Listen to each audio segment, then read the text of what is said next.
Hello everyone, कैसे हैं आप सब। आप सभी का स्वागत है आपके अपने ही channel cake for you by Yashika में।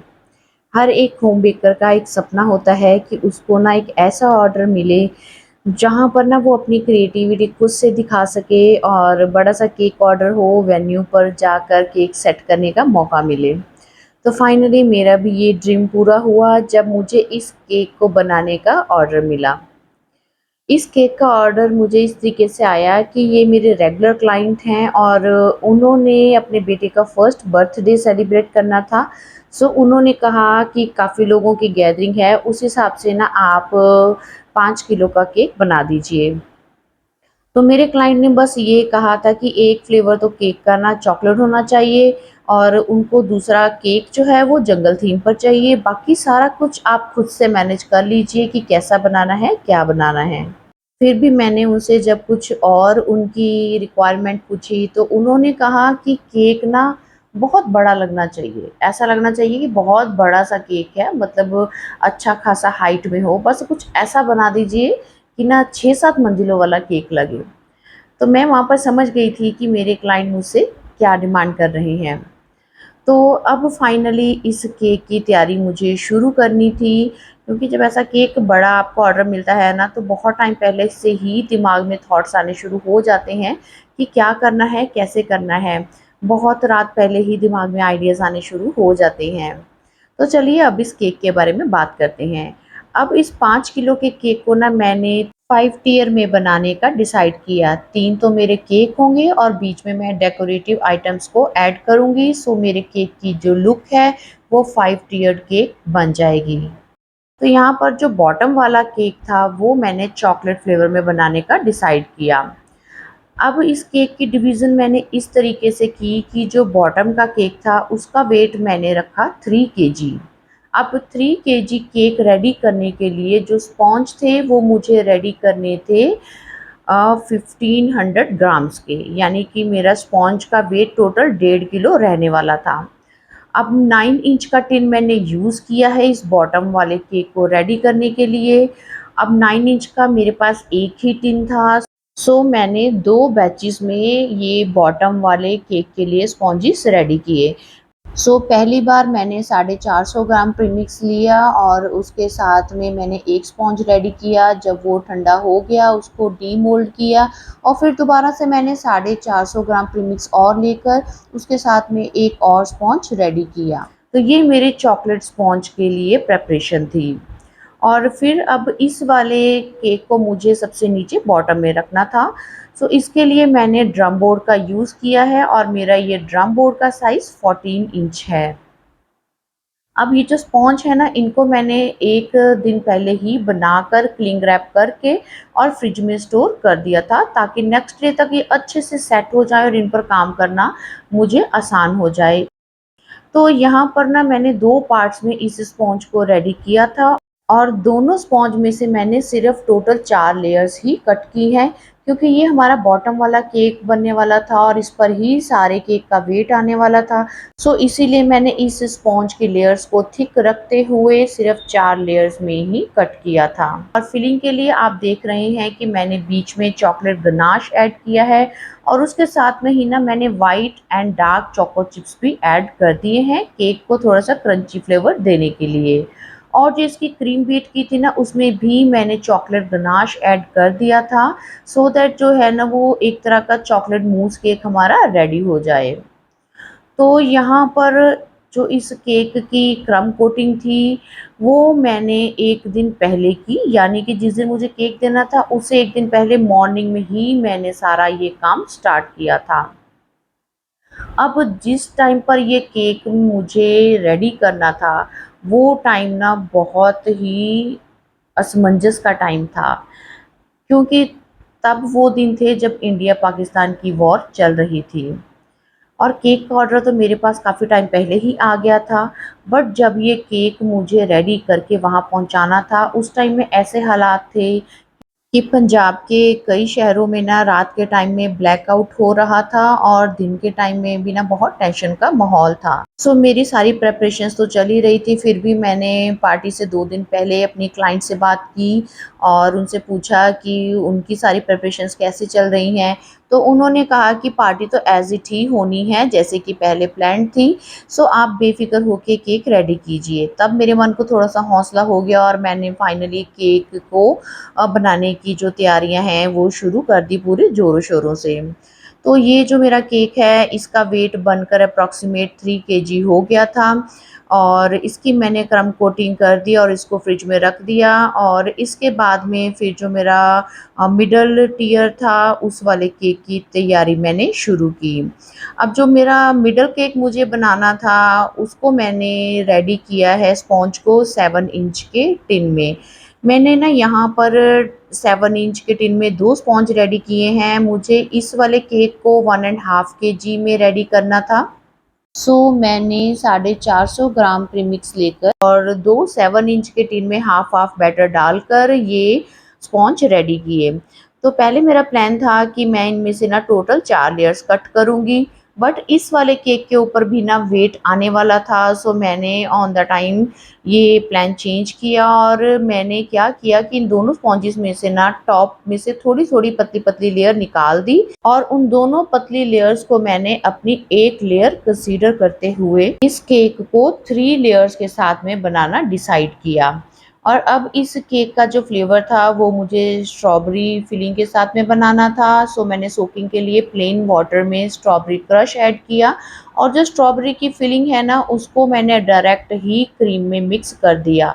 जितनी क्रीम मुझे क्रम्ब कोटिंग में यूज़ करनी थी उतनी मैंने आइडिया से ली और सारी क्रीम में ही मैंने इसकी फिलिंग को स्ट्रॉबेरी फिलिंग को अच्छे से मिक्स कर दिया और फिर डायरेक्ट ही लेयर पर सोकिंग करने के बाद में इस क्रीम को मैंने अपनी लेयर के ऊपर स्प्रेड करना स्टार्ट किया। तो अब यहाँ पर देखिए जो मिडल में मैंने अपनी 2 लेयर पतली निकाली थी, तो यहाँ पर उसकी मैंने पहले इस तरीके से सोकिंग कर दी और फिर एक लेयर को रखा केक के ऊपर, इसके ऊपर थोड़ी-सी क्रीम अप्लाई की और फिर जो दूसरे स्पून से पतली लेयर निकाली थी, उसको इसके ऊपर रख कर सेट कर दिया और उसकी भी मैंने एक बार सोकिंग कर ली थी। सो इस तरीके से इन 2 लेयर्स के साथ में मैंने अपनी मिडल वाली लेयर को रेडी किया। क्योंकि अगर मैं पतली 4 लेयर कट कर लेती तो मेरे मन में एक डाउट रहता कि इसके ऊपर इस वाले केक के ऊपर भी वेट आने वाला है, तो ये ना हो कि लेयर पतली होने के कारण कहीं मेरा जो केक है वो वेट के कारण टूट ना जाए। तो इसीलिए मैंने इस केक को 3 लेयर्स के साथ में रेडी किया और ये डिसीज़न मेरा ठीक भी था। तो इस तरीके से बस मुझे यहाँ पर लेयर्स पर क्रीम अप्लाई करनी थी बीच में, जिनमें हम ऑलरेडी ही अपनी फिलिंग को ऐड कर चुके हैं और इस तरीके से मैंने इस केक की क्रम्ब कोटिंग को कंप्लीट किया और इस केक को भी मैंने क्रम्ब कोट करके फ्रिज में रख दिया। और इस वाले केक के लिए ना जो मैंने बोर्ड साइज़ यूज़ किया है, वो है मेरा 10 इंच का। तो इस बोर्ड के सेंटर में आपने देखा होगा कि मैंने एक बड़ा-सा होल भी किया है, क्योंकि ये जो मेरा केक है नीचे से तीसरे नंबर पर आना था और नीचे के इन तीनों टियर्स को ना मुझे एक बड़े से डॉवल के साथ में अटैच करना था। सो इसीलिए मैंने पहले ही इस बोर्ड में एक बड़ा-सा होल बना लिया था सो दैट इसके बीच में से डॉवल ईज़िली पास हो सके। तो यहाँ पर देखिए इस केक का जो है मेरी क्रम्ब कोटिंग कंप्लीट हो गई है और इसको भी अब मैं फ्रिज में रख देती हूँ। और लास्ट में अब बस मुझे मेरा टॉप का टियर वाला केक रेडी करना है। सो उसके लिए स्पॉन्ज को मैंने 5 इंच के टिन में बेक किया है। यहाँ पर ना मैंने पहले सोचा था कि मैं हाफ़ केजी का ही जो केक है वो रेडी करूँगी, बट फिर मैंने ना थोड़ा-सा और प्रीमिक्स ऐड किया और यहाँ पर ताकि मुझे ना 4 लेयर्स मिल जाएँ, क्योंकि मुझे एक आइडिया था कि जो बाकी केक हैं उनकी हाइट अच्छी बनेगी, तो ये ना हो कि जो टॉप वाला केक है वो बहुत ही छोटा-सा लगे हाइट में। अब इस केक को मैंने 5 इंच के टिन में बेक किया और इसमें से मैंने 4 लेयर्स निकाली हैं और इस केक को मुझे पाइनएप्पल फिलिंग के साथ में रेडी करना था। इस केक के लिए भी ना मैंने पाइनएप्पल फिलिंग को क्रीम में ही ऐड कर लिया था, सो दैट अच्छे से मैं क्रीम अप्लाई करके और इस केक को भी अच्छे से जल्दी से रेडी कर दूँ। तो यहाँ पर देखिए कि 4 लेयर्स है, उनके बीच में मुझे क्रीम डालनी है और क्रीम थोड़ी-सी मैंने ज़्यादा ही लगाई है सभी लेयर्स में, सो दैट एक अच्छी-सी हाइट मुझे मिल जाए सभी केक्स की। और इस तरीके से यहाँ पर इस वाले केक को भी मैंने रेडी किया। तो अब क्या था कि मैं चाहती तो रात को भी इस केक की क्रम्ब कोटिंग करके इन सभी केक्स की और मॉर्निंग में फाइनलाइज़िंग कर लेती। बट क्योंकि रात को डर था कि ब्लैकआउट के कारण लाइट किसी भी टाइम जा सकती है, क्योंकि माहौल ऐसा था, इसीलिए मैंने रात को केक पर ना काम करते हुए अर्ली मॉर्निंग ही इस केक के ऊपर काम स्टार्ट कर दिया था। और बस भगवान का नाम लेते हुए मैंने ये केक का काम शुरू किया था। मन में था कि मेरे लिए बहुत बड़ा ऑर्डर है, मेरा बस केक सही से बन जाए, अच्छे से केक चिल्ड हो जाएँ और वेन्यू पर पहुँच के मैं अपना मतलब प्रॉपर 500% रिज़ल्ट दे सकूँ। तो इस तरीके से बस इन तीनों केक्स की जो थी मैंने क्रम्ब कोटिंग कंप्लीट कर ली और कुछ टाइम के लिए इनको फ्रिज में छोड़ दिया। तब तक मैंने अपने किचन के काम को कंप्लीट किया और फिर से आकर मैंने इन केक्स की जो थी ना फाइनलाइज़िंग स्टार्ट की है। तो एक बात ये अच्छी थी कि मेरे तीनों ही जो केक्स हैं ना उनकी हाइट ऑलमोस्ट एक जितनी ही आई थी। कोई भी केक देखने में बड़ा या छोटा नहीं लग रहा था, जैसा मैं चाहती थी कि हाइटेड केक हो वैसी ही लुक के ये केक जो हैं वो रेडी हुए थे। तो इतना काम तो था मेरा इन केक की क्रम्ब कोटिंग को कंप्लीट करने तक। तो यहाँ पर ना मैंने बीच में 2 डबल भी इंसर्ट कर दिए थे कि चलो इनकी सेफ्टी रहेगी। बाकी केक्स में तो मुझे डबल इंसर्ट करने ही थे, बट टॉप वाले में भी मैंने इंसर्ट कर दिए थे। तो ये देखिए ये थे मेरे तीनों केक्स की लुक आफ्टर क्रम्ब कोटिंग। और कुछ टाइम बाद अब मैंने यहाँ पर फाइनली काम स्टार्ट किया। अब मेरे क्लाइंट ने मुझे कुछ भी नहीं कहा था कि उनको कैसा कलर चाहिए या क्या शेड्स चाहिए केक के ऊपर, कुछ भी नहीं। वो मेरे पर इतना बिलीव करते हैं कि उन्होंने सारी ही केक की डिज़ाइनिंग ए टू जेड मुझ पर ही छोड़ रखी थी। तो अब मेरे माइंड में कुछ चल रहा था, कुछ कलर कंट्रास्ट मैंने सोचे हुए थे कि मुझे कैसे रखने हैं, कौन से टियर के ऊपर। सो यहाँ पर जो बॉटम वाला केक था ना उसके लिए मैंने 3 शेड्स चूज़ किए। जो सबसे नीचे का कलर है वो मुझे ग्रीन फैमिली का चाहिए था, then yellow and then sky blue. और जो सबसे नीचे ग्रीन कलर है ना उसके लिए मैंने मैजिक का olive oil and leaf green shade को मिक्स करके ये वाला शेड बनाया है। और फिर इन शेड्स के साथ में, इन कलर्ड क्रीम्स के साथ में मैंने अपने केक को कंप्लीटली कवर कर दिया था। और जो टॉप पार्ट आप देख रहे हैं केक का, वहाँ पर मैंने थोड़ा-सा तो पहले ब्लू कलर के साथ में ही क्रीम के साथ में टॉप पार्ट को कवर किया है। और जो सेंटर पार्ट है ना, वहाँ पर मैंने सिंपल व्हाइट क्रीम का यूज़ किया था। ऐसा मैंने इसलिए किया था क्योंकि ये जो इस केक का टॉप पार्ट है, जो इसका व्हाइट पोर्शन है, वो दिखने वाला ऊपर से नहीं था। सो इसलिए मैंने वहाँ पर व्हाइट क्रीम का ही यूज़ कर दिया था और अपनी स्काई ब्लू क्रीम को बचाया, क्योंकि वो मुझे केक में आगे भी यूज़ करनी थी। तो थोड़ा-सा हिसाब लगाते हुए आप काम करते हैं ना तो आपकी वेस्टेज भी नहीं होती है और काम भी अच्छे से हो जाता है। अब इसके बाद में ना मुझे ये प्लेन से कलर नहीं चाहिए थे। मेरे माइंड में एक आइडिया था कि मुझे ना कि केक के ऊपर बेसिक कलर्स के साथ में कवर करने के बाद में फिर ना मुझे इनके ऊपर कुछ शेडिंग वाला इफ़ेक्ट भी देना है। सो सबसे नीचे ग्रीन पार्ट जहाँ पर था वहाँ पर तो मैंने ग्रीन जेल कलर की एक ड्रॉप ली और उसके ऊपर थोड़ा-सा पानी भी डाला। और जो उसके साथ में ना मैंने नीचे पैलेट नाइफ़ के साथ में ग्रीन डॉट्स लगाए और जो ब्लू वाला पार्ट था वहाँ पर मैंने ब्लू जेल कलर की एक ड्रॉप ली, उसमें हल्का-सा पानी डालकर डाइल्यूट किया और फिर पैलेट नाइफ से उसको ब्लू क्रीम के ऊपर कहीं-कहीं अप्लाई कर दिया और फर्दर मैंने स्क्रैपर से इसको अच्छे से क्रीम के ऊपर स्मूथली स्प्रेड कर दिया था।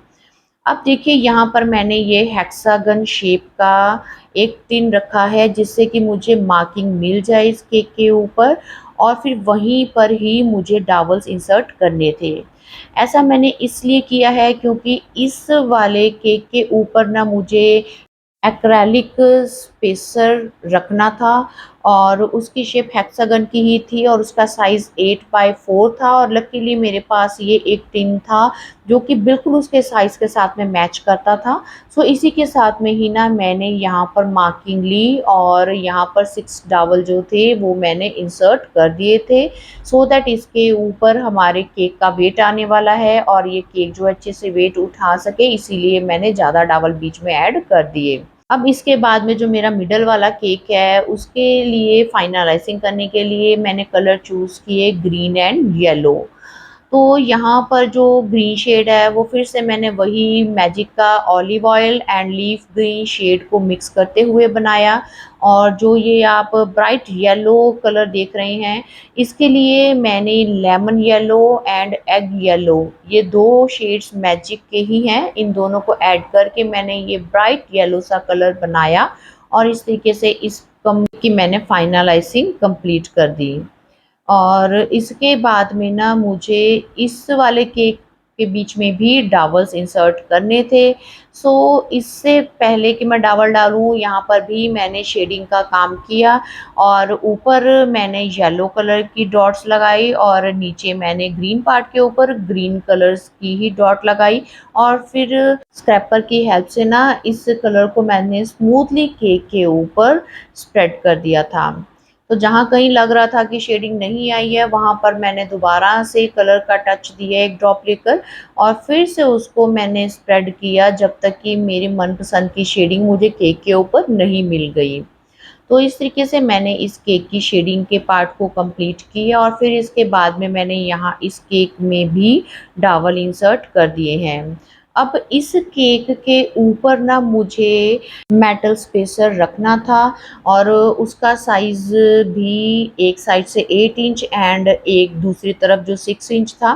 सो इस केक के ऊपर मुझे 8 इंच वाली साइड को रखना था, इसीलिए मैंने यहाँ पर 5-6 बीच में डॉवल इंसर्ट कर दिए थे और केक का जो टॉप पार्ट है उसके ऊपर कंप्लीटली स्पेसर ही आना था और केक का टॉप पार्ट बिल्कुल भी नहीं दिखने वाला था। और फाइनली अब चलते हैं हमारे टॉप वाले केक की फाइनलाइजिंग की तरफ।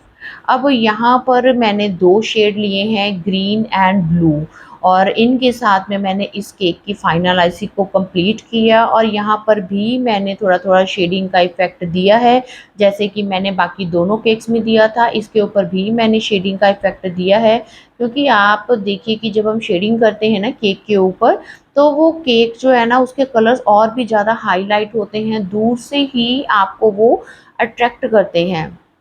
और ना एक डिफरेंट सी लुक भी आ जाती है केक के ऊपर रेदर देन कि वो प्लेन से दिखते हैं। तो यहाँ पर अब देखिए जो मेरा बॉटम वाला था ना, मुझे थोड़ा-सा लगा कि और कमी है तो मैंने बीच में ना वुडन डॉवल और 4 ऐड कर दिए ताकि जो केक है वो ऊपर बहुत सारा वेट होल्ड करने वाला था, सो कोई प्रॉब्लम ना हो, मैं रिस्क नहीं लेना चाहती थी। सो इसलिए मैंने बीच में ना 4 डॉवल और ऐड कर दिए। तो इसके बाद में मैंने ग्रास नोज़ल लेकर और ग्रीन शेड में क्रीम बनाई, जिसके साथ में मैंने बॉटम वाले केक के बॉटम में और जो टॉप का केक है उसके बॉटम में ना ग्रास बना दी और जो मिडल केक है उसको मैंने एज़ इट ही छोड़ा था। तो ये है मेरे तीनों केक आफ्टर फाइनलाइजिंग, इनकी लुक ऐसी थी। इसके बाद में मैंने इनको फ्रिज में रख दिया ताकि अच्छे से ये चिल्ड हो जाएँ। अब ये हैं कुछ फ़ोटोग्राफ जिनको मैंने प्रिंट आउट करवाया है जंगल थीम से रिलेटेड और ये ग्लॉसी पेपर के ऊपर मैंने प्रिंट आउट निकलवाए हैं और फिर प्रिंट आउट निकलवा कर मैंने इन सब की प्रॉपर कटिंग की है और इसकी कटिंग करने में भी बहुत टाइम लग जाता है। देखने में ये बहुत आसान लग रहा था, बट जब करने बैठते हैं तब पता चलता है कि ये बहुत ही टाइम कंज्यूमिंग काम है। तो यहाँ पर देखिए जैसे छोटी-छोटी ग्रास है या एनिमल है, प्रॉपर उनकी शेप में ही मैंने इन सब का कटआउट रेडी किया है। और उसके बाद में अब मुझे ना इन एनिमल्स टॉपर्स के साथ में केक को डेकोरेट करना था। तो 2 घंटे के लिए तो मैंने इन तीनों केक्स को ना अच्छे से चिल्ड होने दिया और फिर उसके बाद में ये जो मैंने कटिंग रेडी की है, इनको ना मैंने थोड़ा-थोड़ा राउंड शेप में मोड़ा है। उसके लिए मैंने क्या किया था, जो हमारे पास फॉन्डेंट पर काम करने वाला रोलिंग पिन होता है ना, उसके ऊपर मैंने हर एक टॉपर को रखा और थोड़ा-थोड़ा उसको ट्विस्ट किया ताकि वो थोड़ा-सा ना राउंड शेप होल्ड कर ले, केक के ऊपर ईज़िली स्टिक हो जाए। और फिर यहाँ पर देखिए जो मिडल वाला केक है ना, वहाँ पर मैंने बर्थडे बॉय का एनिमल जीप के साथ में एक फ़ोटो प्रिंट आउट करवाई थी, जो कि मुझे मेन हाइलाइट रखना था, इसलिए मैंने उसको मिडल वाले केक के ऊपर स्टिक किया है। और ये सारी जो फ़ोटोग्राफ्स हैं ना, ये मैंने पिंटरेस्ट से ही चूज़ की हैं, वहाँ से मैंने सेव करके फिर इनके प्रिंट आउट निकलवाए हैं। वैसे तो मेरे पास बहुत सारे एनिमल टॉपर रेडीमेड भी उस टाइम पे थे, बट मुझे ना उनसे सैटिस्फैक्शन नहीं हो रही थी, इसीलिए मैंने पिंटरेस्ट से ये बहुत सारी इमेजेस जो अच्छी लग रही थी बहुत ही क्यूट एनिमल्स की चूज़ की और फिर इनका प्रिंट आउट निकलवाया।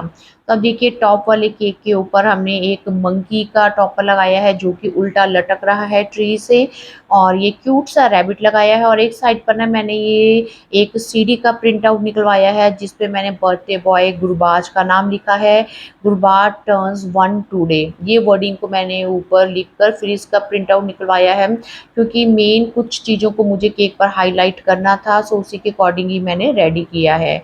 अब इन सब के साथ में ना मैंने जो मेरा मेटल स्पेसर था उसको भी आर्टिफिशियल ग्रास और फेरी लाइट्स लगाकर अच्छे से प्रिपेयर किया था। उसकी डेकोरेशन का पार्ट मैं नहीं शूट कर पाई, क्योंकि कुछ-कुछ काम जो था ना मैं वो इस हिसाब से भी कर रही थी कि लाइट कहीं चली ना जाए, मुझे जल्दी से काम कंप्लीट करके रखना है, तो कुछ काम जो है मेरा उसकी रिकॉर्डिंग शूट होनी रह गई है। फिर भी ज़्यादातर मैंने आपके साथ में सभी रिकॉर्डिंग को इस वीडियो में शेयर किया है। अब देखिए ये तीनों केक मेरे रेडी हो गए, इनको कुछ टाइम के लिए मैंने एज़ इट फ्रिज में छोड़ा, उसके बाद में मैंने तीनों को बॉक्स में डालकर ओवरनाइट फ्रिज में छोड़ दिया, भगवान का नाम लेते हुए कि रात को लाइट ना जाए, सब ठीक रहे। और उस दिन भगवान ने मेरे सुन भी ली कि उस पूरी रात लाइट नहीं गई। न्यूज़ आ गई थी कि अब सीज़ फायर हो गई है और लड़ाई अब रुक रही है। तो चलिए आगे चलते हैं। ये देखिए ये है मेरा हेक्सागन शेप में स्पेसर, एक्रेलिक स्पेसर। इसके बीच में ना मैंने कुछ ये बंचेस लगाए हैं आर्टिफिशियल फ्लावर्स के। ये एक बड़ा बंच था जिसमें से मैंने छोटे-छोटे बंच बना लिए हैं, उनको सेलो टेप के साथ में कवर करके, और उनको सब साइड में मैंने लगा दिया है सेलो टेप से स्टिक करके। बीच में कुछ फेरी लाइट ऐड की हैं और साथ में कुछ मैंने बैलून बॉल्स को बीच में ऐड कर दिया है। और यहाँ पर मैंने 2 कलर्स की फेरी लाइट्स का यूज़ किया है, एक मल्टी कलर में है और दूसरी गोल्डन कलर में है। तो बस इस स्पेसर बॉक्स को मैंने इस तरीके से रेडी किया था और इसकी लुक देखने में बहुत अच्छी भी लग रही थी। और फिर ये जो इनकी बैटरी ऑपरेटर्स हैं, इनको मैंने बैक साइड की तरफ टेप के साथ में सिक्योर कर दिया था। और इस स्पेसर बॉक्स के नीचे भी ना मैंने हेक्सागन शेप में ही एक बेकिंग पेपर कट करके स्टिक कर दिया था, क्योंकि इसको मुझे केक के ऊपर रखना था, इसीलिए मैंने नीचे और ऊपर दोनों तरफ ही बेकिंग पेपर को भी स्टिक कर दिया था। फिर फाइनली मैंने यहाँ पर इसका लिड ऊपर रखा और उसको भी हर तरफ से ना सेलो टेप के साथ में सिक्योर कर दिया था। तो फाइनली देखिए बॉक्स की लुक ऐसी थी। तो चलिए अब हम आगे बढ़ते हैं, और जो मैंने कुछ और प्रिपरेशंस की थी केक को डेकोरेट करने के लिए वीडियो में, वो भी आपके साथ में शेयर करती हूँ। अब इस केक के ऊपर मुझे थोड़ा-सा फॉन्डेंट का काम भी करना था, वो मुझे क्लाइंट ने नहीं कहा था, मुझे लगा कि कुछ अच्छा केक के ऊपर लुक आएगा, तो इसीलिए ना मैंने यहाँ पर लीफ कटर लिए हैं, और इनके साथ में ना मैंने कुछ बड़े और छोटे साइज़ में लीव्स भी फॉन्डेंट की रेडी कर ली थी। और क्योंकि मुझे लग रहा था कि कहीं-कहीं पर ना केक पर ऐसी जगह बचेगी जहाँ पर पेपर टॉपर की बजाय ये फॉन्डेंट का किया हुआ काम ज़्यादा अच्छा लगेगा। सो इसीलिए मैंने ये फॉन्डेंट लीफ कटर का यूज़ किया। ये भी मैंने बहुत टाइम पहले परचेज़ की हुई थी, बट आज मुझे इसको यूज़ करने का मौका मिला। और ऐसे ही देखिए मेरे पास ये एक मोल्ड भी था लीफ की शेप में, और मुझे ध्यान भी नहीं था कि मैंने कब का ये लेके रखा हुआ था, आज मौका लगा तो मैंने इनका यूज़ किया। और कुछ मैंने छोटी लीव्स भी इस लीफ प्लंजर सेट की हेल्प से रेडी कर ली थी। तो इस तरीके से मैंने 2-3 शेड में ये लीफ जो है ना वो रेडी की थी, और फिर मैंने कुछ छोटी लीव्स के ऊपर एक्ज़ैक्टो नाइफ़ की हेल्प से ना कट्स भी लगा दिए थे ताकि वो और रियल लगें। और इसके बाद में जो बड़ी लीव्स थी ना उनको मुझे स्टिक के साथ में सिक्योर करना था, उनके पीछे स्टिक लगानी थी, बट मैंने कोशिश करके देखा कि स्टिक को मैं पहले लीफ के अंदर ही इंसर्ट करके देखती हूँ, और लकीली ये मेरा दाँव लग गया। जो लीफ थी उसके अंदर मैंने स्टिक को घुमाते हुए इंसर्ट करना शुरू किया और वो ईज़िली इसके अंदर इंसर्ट हो गई थी। ये काम मैंने 2 दिन पहले करके ही रख लिया था। अब फाइनली वो दिन आ गया है जब मैं अपने केक को और उसके अरेंजमेंट के सारे ही सामान को लेकर वेन्यू पर पहुंच गई थी। मैं इस पार्टी में इनवाइटेड भी थी और मुझे केक भी वहीं पर जाकर ही सेट करना था।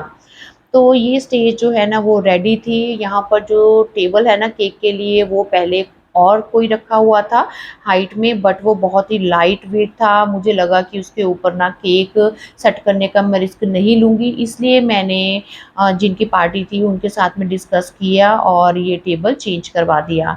तो यहाँ पर देखिए फाइनली सबसे पहले मैंने अपना बॉटम वाला केक रखा है, फिर उसके ऊपर मैंने एक डॉवल को इंसर्ट किया उसके सेंटर में, बड़े डॉवल को। उसके ऊपर रखा अपने एक्रेलिक स्पेसर को और फाइनली उसके ऊपर मिडल केक को रखा। मैं घर से ही उस डॉवल की हाइट मेज़र करके गई थी जो कि मेरे दोनों केक और स्पेसर की हाइट से थोड़ी-सी छोटी ही साइज़ में मैंने कट कर लिया था। देन उसके ऊपर मैंने ये डेकोरेट किए हुए मेटल स्पेसर को रखा और ये मैंने यहाँ पर इलेक्ट्रिक रोटेटिंग टर्न टेबल का यूज़ किया है। इसके ऊपर और नीचे दोनों तरफ ही ना मैंने डबल टेप्स लगा ली थी, ताकि नीचे की तरफ जो टेप लगी हैं वो मेरे ये मेटल स्पेसर के साथ में फिक्स हो जाए। जो ऊपर टेप लगाई हैं उसके ऊपर ना मेरा टॉप वाला केक जो है वो अच्छे से स्टिक हो जाए। और इसके बाद में बहुत सारे और डेकोरेशन के टॉपर्स थे जो मुझे ऑन द स्पॉट जाकर ही लगाने थे। सो इस तरीके से मैंने उस दिन जाकर वेन्यू पर ये केक की फाइनल स्टैकिंग को कंप्लीट किया। और ये मेरे लिए बहुत बड़ा एक एक्सपीरियंस था। उस दिन मेरी खुशी का कोई ठिकाना नहीं था। मैं बार-बार अपने केक को देख रही थी और बहुत ही खुश थी कि फाइनली मुझे भी ये मौका मिल गया, जिसका बहुत टाइम से मुझे इंतज़ार था। सो मैंने इस केक से रिलेटेड हर छोटी-बड़ी डिटेल को आपके साथ में शेयर किया है। फिर भी अगर आपको कोई भी कन्फ्यूज़न हो, इस केक से रिलेटेड आपकी कोई क्वेरी हो, आप बेझिझक मुझसे पूछ सकते हैं। सो फाइनली ये है मेरा ड्रीम केक, जिसको कि मैंने विदाउट एनी पिक, कोई भी पिक क्लाइंट ने मेरे साथ शेयर नहीं की थी। इसकी ईच एंड एवरी जो डेकोरेशन है वो मैंने खुद से की है। इसके कलर कंट्रास्ट, इसके टॉपर सब कुछ मैंने खुद से सिलेक्ट किए हैं और इवन कि इस केक का स्ट्रक्चर कैसा होगा ये भी मैंने ही प्लान किया था। अगर आपको ये वीडियो हेल्पफुल लगे, आपके काम आने वाली ये वीडियो है, तो इसको सेव करके रख लीजिए और मुझे इसके बारे में अपने कमेंट ज़रूर शेयर कीजिएगा, मुझे इंतज़ार रहेगा। तो बताइए आपको आज की ये केक डेकोरेशन कैसी लगी? पसंद आए तो जल्दी से चैनल को लाइक, सब्सक्राइब और शेयर करना मत भूलिएगा। आपसे मुलाकात होगी एक और केक डेकोरेशन की वीडियो में। Till then, bye bye and thanks for watching.